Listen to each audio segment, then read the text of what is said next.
but I think that like why I guess the aliens picked us is a little bit because of our like backstory. So my name is Blake Jamieson, NFT artist based in Brooklyn, creative director on Knights of Degen. Also, I do a lot of work in the sports card industry and sports really in general. So I have done a handful of Topps cards that I've designed and done some sports related NFT projects. I did an early project with Terrell Owens, which actually won 37 PM covered. I mean, that was like a year and a half ago now. Wow. Make me an OG in NFT space.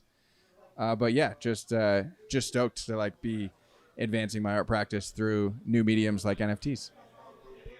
And I'm Zany, first and foremost street artist. I started out probably 7 years ago, just putting my art in the streets. I've traveled over 30 cities, different countries. New York is probably one of my favorite places that I've hit, so it's fun to be back here. And I've worked with big brands just through getting my art out in the street. So like Tom's, Coach, Netflix. I've just done a bunch of guerrilla marketing for all of them, which has been really incredible. And launching into NFTs and then just totally having a bunch of fun. Like that's where life is. That's sick. I guess, yeah. I guess like to ask real quick, what do you see as the relationship between like physical collectibles and digital? Because I know there's a lot of people out there who maybe they like hate on NFTs, but then they'll go and spend like 30 grand on a piece of cardboard with a guy running on it. So I guess where's your head on that? I mean, as an artist, I've never been a digital artist. I've always been like analog, building with my hands, putting paint on a canvas, something that I can touch.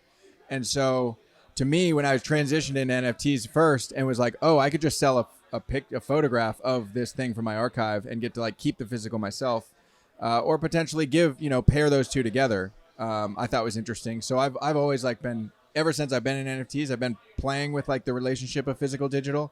Some stuff like Knights of Degen, strictly digital, from creation, to execution. But most stuff, like our most recent project, The Fugly, is all 1,778 PFPs that we each hand painted. I mean, collab painted on.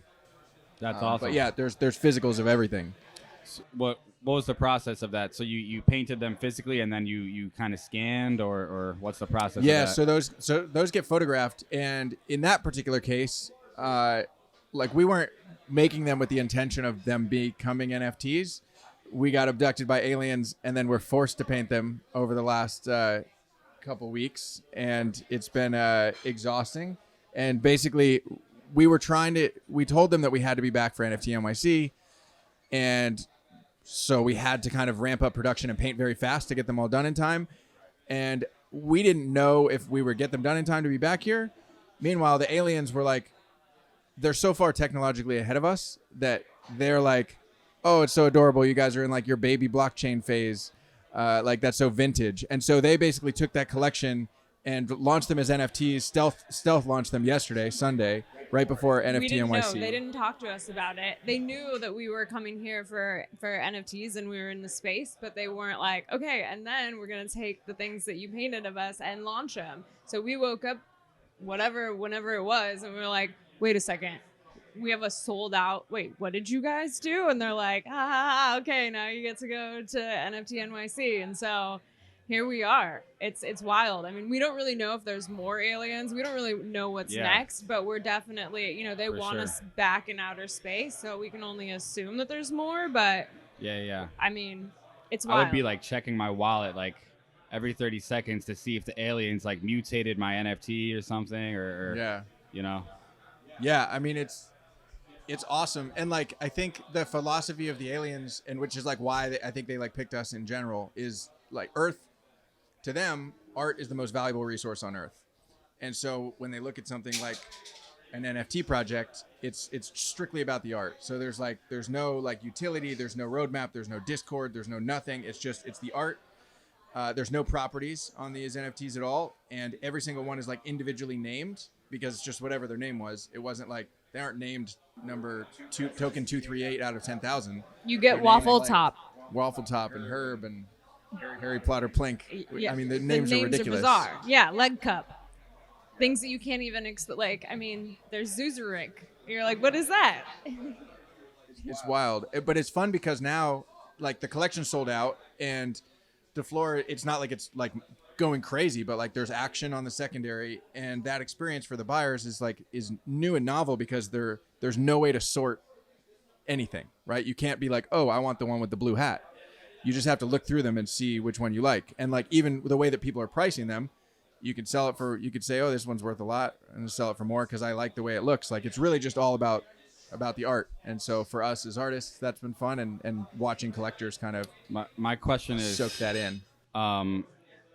Not to name names, but there's another free mint project that's been doing very well, and I know It's fantastic. Their characters have a certain way of speaking. It's a very weird voice. Do the aliens also kind of have that dialect that they Less use? dialect, but they have a font. They have like a weird font, right? So when they're tweeting, because also with like them looking at the blockchain, being like, oh, that's adorable and vintage. Oh, fuck it, let's make a Twitter too, which is official Fugly on Twitter, and like everything they tweet is in their own font.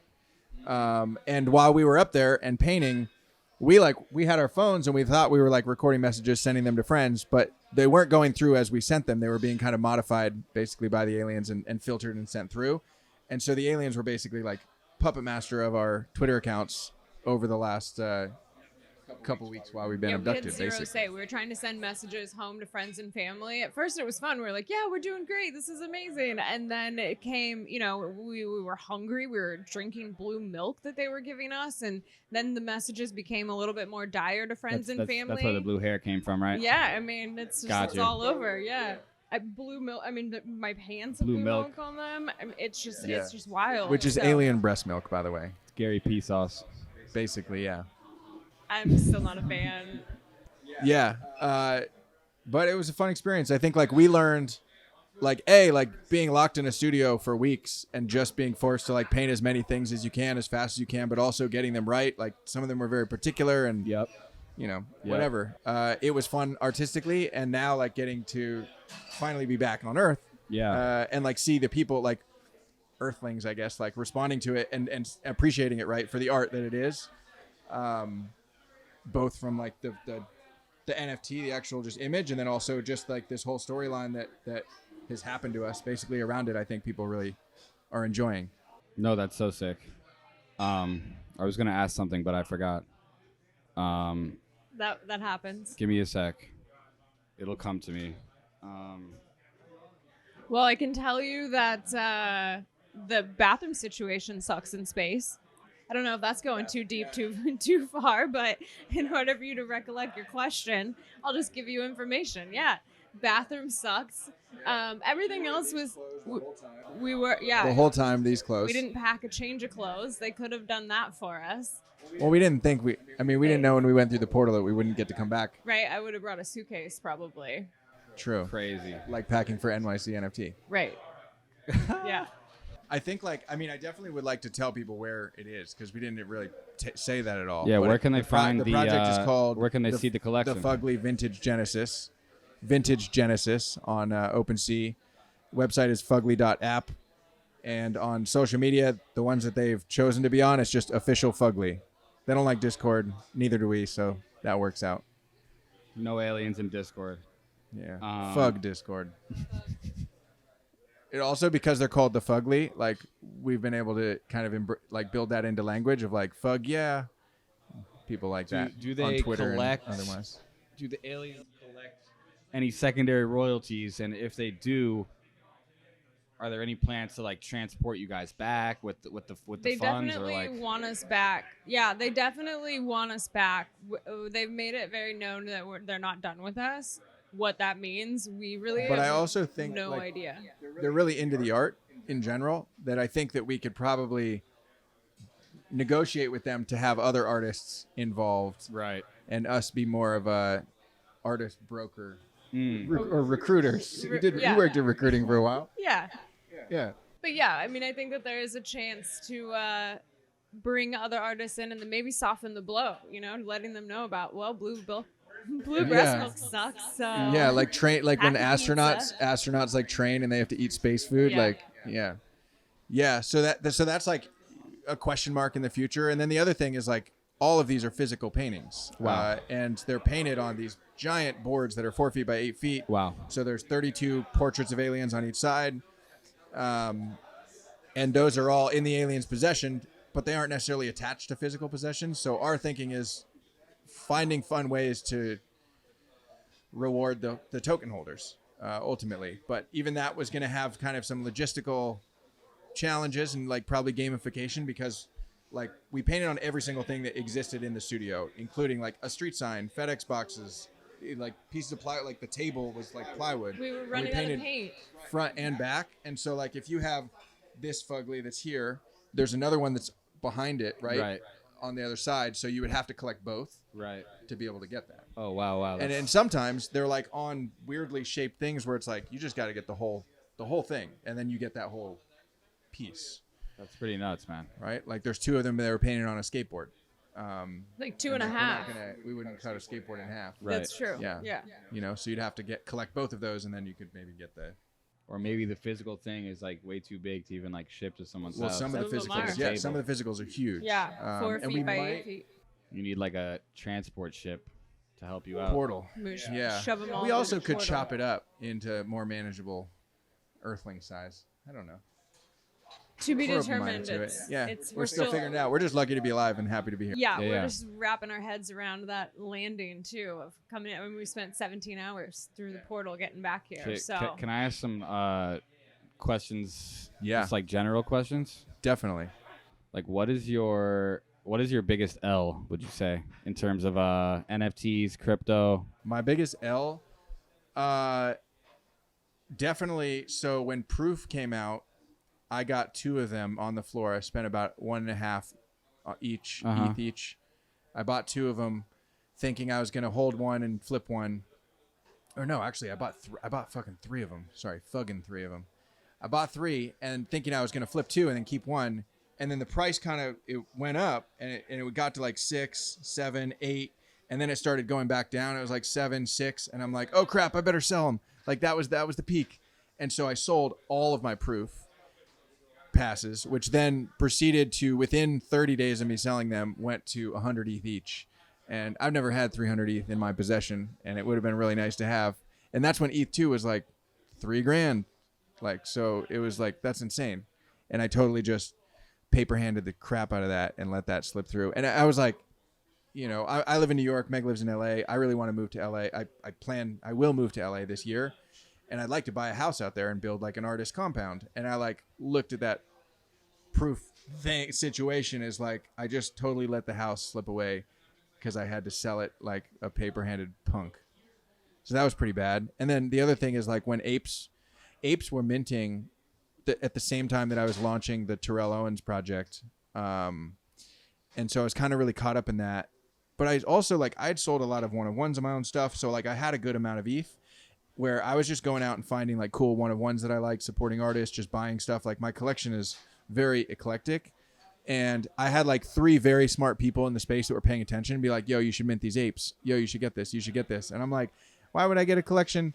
Why would I spend money on something that's 1 of 10,000 when I can go get this 1-of-1 from this dope artist in Singapore that's like, you know, building shit. And that was looking back now, like, cause I was spending like 1 ETH, 2 ETH sometimes on these like random 1-of-1s from a random artist. Cause it felt like Monopoly money so early. Right. But like, I totally was like, nah, I don't need those apes. But if I had been like, all right, I'll mint apes, I probably would have minted a bunch of them. But I also probably would have paper handed them way too early anyway. So just would have ended up like the Proof situation.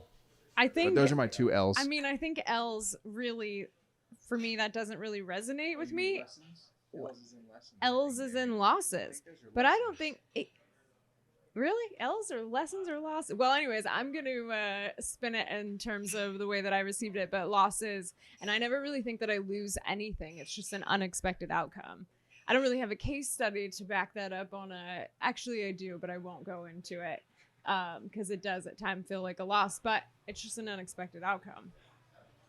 I like that outlook. No L's here. If you guys had, if I gave you like 1 ETH right now and told you like go buy something, what would you buy? I would sweep the Fugly floor Fugly alien. for sure. Yeah. and that's not like just because I want to pump my own project. It's just because I am really freaking proud of what we've built and the direction that it's going, that I don't think there's no better bet of where I could put my money if I'm Gotta trying bet to on like, yourself, you know, on the yeah. aliens. And it's also like you put money on someone else's project and you're like, well, sure hope they deliver. Right. But you put money behind your own stuff, invest in yourself, and you're the only one on the hook for it. You're like, all right, let's go make this work. Yeah, I think what's cool too is something that the aliens did teach us is that there's a collective greater whole, right? And there's the way that they vibe together.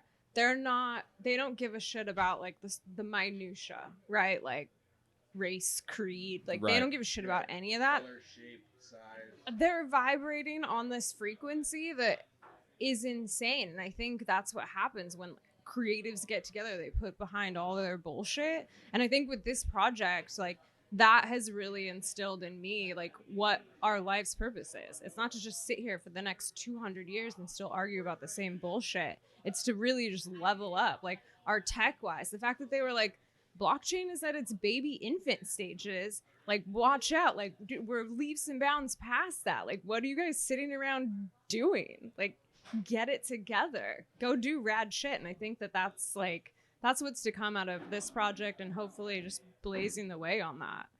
You have time for one more? Yeah, let's Let's do it. What's your biggest W? I mean, I think like where we're at right now. Like, I think the biggest W is like making it through the whole abduction, coming out of it on the other side, feeling very fucking proud of the art that we made, and knowing that it is just like the beginning of this project and all of our projects of just like building on it. And it's cool because like even as an artist, like if I look just from canvas to canvas, like people say, oh, what's your favorite work? It's actually very common that I'm like the very last one I did. Like I'm almost always painting my favorite thing. And so in the Web3 space, I try and do the same thing of like, my favorite thing should be whatever I did last or whatever I'm working on now. Otherwise I'm going backwards. Yeah. You're always trying to be better than the last thing. Exactly. And even like within like the Knights of Degen world, like I was super proud of that when it launched. And then looking back, that was my first time doing a generative like 10K collection with the traits and stuff. I didn't understand how that worked and how layering worked, and like it was totally new to me. And so that shows. And then I was able to clean it up on the steeds and make those like a lot cleaner. That was like, and then I'm like, oh, I'm super proud of that. And now I'm like doing this thing. I'm like, this is even different because it's like there's no traits, layer stacking, no digital. Like it's all hand painted, which I'm really proud of.